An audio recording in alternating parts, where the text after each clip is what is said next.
El 14 de enero de 1982, 11 cuerpos aparecieron flotando en las aguas del río Tula. 11, no uno, no dos. 11 cadáveres abandonados como basura, arrojados al agua en la oscuridad de la madrugada. Nadie reclamó responsabilidad. Nadie fue detenido. Nadie pagó. Y ese silencio aterrador, esa impunidad absoluta, tiene un nombre: Arturo Durazo Moreno. El negro Durazo. El hombre que convirtió la Ciudad de México en su reino personal, que usó el miedo como moneda de cambio, que construyó un palacio con el sudor y la sangre de quienes tenían la obligación de proteger. Esta es su historia, y es una de las más oscuras que este país ha producido. La historia de Arturo Durazo Moreno comienza lejos del mármol y del poder. Nació en 1918 en Cumpas, Sonora, un pueblo polvoriento del norte de México donde la pobreza no era la excepción, sino la regla absoluta. Su infancia fue dura, sin lujos, sin privilegios. Pero Arturo Durazo tenía algo que el dinero no compra: la amistad con el niño que algún día gobernaría México. En aquellos años de juventud, en las calles de la colonia Roma en la Ciudad de México, Durazo y José López Portillo forjaron un vínculo que ninguno de los dos olvidaría jamás. Una amistad que décadas después se convertiría en el boleto de entrada al poder más absoluto que cualquier jefe de policía haya tenido en este país.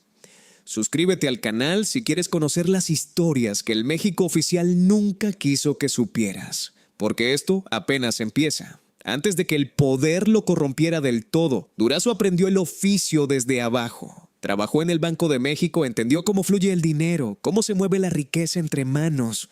Luego, desde 1948, se convirtió en inspector de tránsito. Un trabajo insignificante para cualquiera. Pero para él fue su primera escuela de corrupción. Ahí aprendió que una placa vale más que una pistola, que el uniforme da poder sobre las personas, que el miedo de la gente es un recurso infinito e inagotable. Cada mordida, cada palanca, cada favor cobrado fue una lección que archivó con precisión. No necesitaba un libro de texto. Las calles del Distrito Federal fueron su universidad del crimen. Cuando López Portillo llegó a la presidencia en 1976, Durazo cobró la deuda de toda una vida de amistad. Lo nombró director general de Policía y Tránsito del Distrito Federal, de inspector de tránsito a máxima autoridad policial de la capital del país, de golpe, sin concurso, sin méritos profesionales reconocidos, solo por el peso de aquella amistad nacida en la colonia Roma. Y con ese cargo en las manos, Arturo Durazo no perdió un solo segundo. Lo primero que hizo fue construir su maquinaria de extorsión. La llamaban la polla o el entre, un sistema de cuotas obligatorias que cada policía del DF debía pagar hacia arriba semana tras semana, mes tras mes. Una pirámide mafiosa perfectamente engrasada. El agente pagaba al sargento, el sargento al teniente, el teniente al comandante, y así hasta llegar a la cima, hasta el escritorio del propio Durazo. Nadie podía negarse, nadie que quisiera seguir trabajando al menos. El terror era el pegamento que sostenía todo el sistema. Según múltiples testimonios recogidos a lo largo de los años, quienes intentaron resistirse fueron amenazados, golpeados o simplemente desaparecidos del escalafón. La policía del DF no era una institución de seguridad pública, era el negocio personal de un hombre, pero las cuotas internas eran solo el principio. De acuerdo con versiones reunidas con los años y testimonios documentados en libros y periodismo de investigación, Durazo extendió su red hacia el crimen organizado. Narcotraficantes que querían mover cargamentos de cocaína y marihuana por la capital tenían que pagar. A él, el jefe de policía de la ciudad, era, según se documentó posteriormente, el principal garante de la impunidad para el tráfico de drogas en el Distrito Federal. Protección a cambio de dinero. Terror a cambio de silencio. Un sistema tan perfecto que durante años nadie se atrevió a hablar en voz alta. Y cuando alguien sí se atrevía a cuestionar, cuando algún caso se hacía demasiado visible, Durazo tenía su solución favorita: fabricar culpables. Sus hombres salían a la calle y levantaban a cualquier hombre pobre, cualquier joven sin recursos, cualquier persona que no tuviera quien los defendiera. Los torturaban en los sótanos, los quebraban. Los presentaban ante la prensa como los grandes delincuentes capturados gracias a la eficiencia del cuerpo policial. Los medios publicaban las fotos, la gente aplaudía, y el verdadero crimen seguía intocable, protegido desde la cima. Eso era la podredumbre institucionalizada. El sistema usaba el sufrimiento de los inocentes para darse una imagen de orden y eficiencia.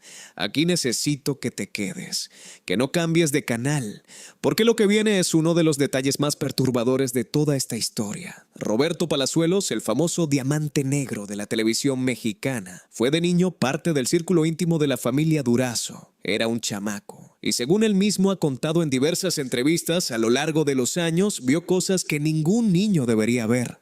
Los hijos de Durazo, Francisco Arturo, conocido como Yoyo, Arturo, Jesús y Silvia, hijos también de su esposa Silvia Garza Sáenz, recibían como juguetes armas reales, subametralladoras, pistolas cargadas, y no era el único regalo. Durazo les repartía billetes de 50 y $100 a los chamacos como si fueran dulces. En esa casa el poder y la violencia eran el lenguaje cotidiano. Eran la herencia que un hombre le dejaba a sus hijos como si fuera lo más normal del mundo. Si ya te enganchó esta historia, dale al botón de suscripción ahora mismo, porque cada semana destapamos los secretos más oscuros del poder en México y Latinoamérica. Pero la mansión del alma de Durazo no estaba en la Ciudad de México. Para entender la escala real de su ambición, de su delirio de grandeza, hay que ir a Zihuatanejo, Guerrero. Ahí, en uno de los paisajes más hermosos del Pacífico mexicano, Durazo ordenó construir su monumento personal. Le llamaron el Partenón, y el nombre no era casualidad. Era literalmente una réplica del Partenón griego, una obra de 20,000 metros cuadrados que costó, según se documentó, alrededor de 700 millones de pesos. Mármol de Carrara traído directamente desde Italia. Una estatua de Zeus en bronce de 2 metros de altura. Un club nocturno privado diseñado al estilo del Estudio 54 de Nueva York, donde la élite de la podredumbre celebraba sus victorias lejos de los ojos del país que saqueaban. ¿Y quién construyó todo eso? No obreros contratados con salarios dignos. No. Según múltiples testimonios y lo documentado por periodistas que cubrieron el caso, fueron los propios policías del Distrito Federal los que levantaron esas columnas. Policías obligados a trabajar como albañiles en su tiempo libre, trasladados a Zihuatanejo, convertidos en mano de obra forzada para el palacio de su jefe. El mismo sistema de terror que los hacía pagar cuotas los convertía también en constructores de mármol. Durazo era en todos los sentidos un rey sin corona, un faraón moderno que gobernaba con miedo y construía con sangre. Y en ese círculo de poder brillaba también una conexión inesperada. Luisito Rey, el padre de Luis Miguel, era parte de ese mundo. El universo de excesos, contactos turbios y protecciones que rodeaban a los grandes nombres del espectáculo mexicano de los 70 y 80 tenía vasos comunicantes directos con el poder político y policial que Durazo representaba. Para muchos que vivieron esa época, era imposible separar el mundo del entretenimiento del mundo de la corrupción. Eran el mismo mundo, con distintos disfraces.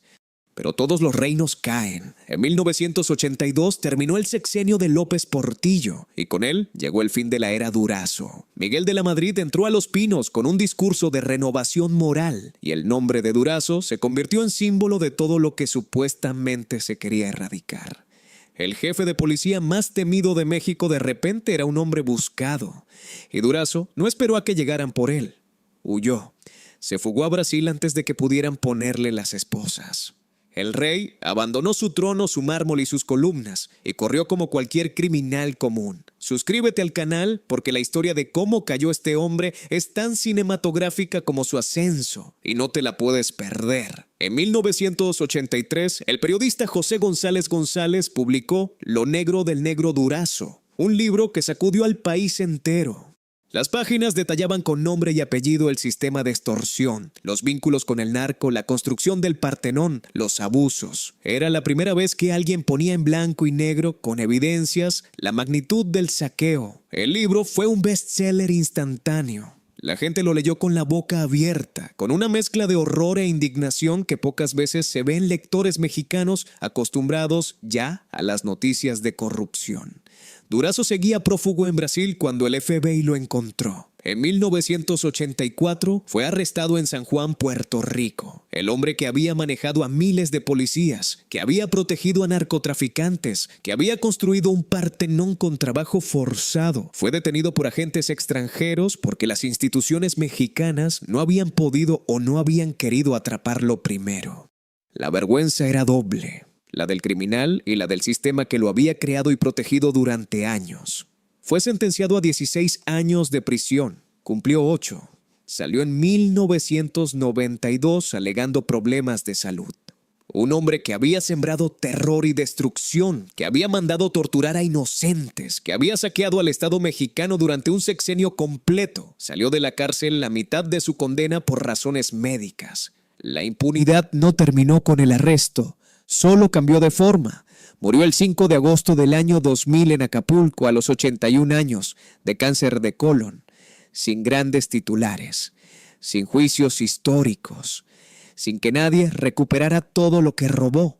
Se fue como muchos tiranos de segunda fila, no ejecutado ni juzgado por la historia, sino consumido lentamente por el tiempo y la enfermedad.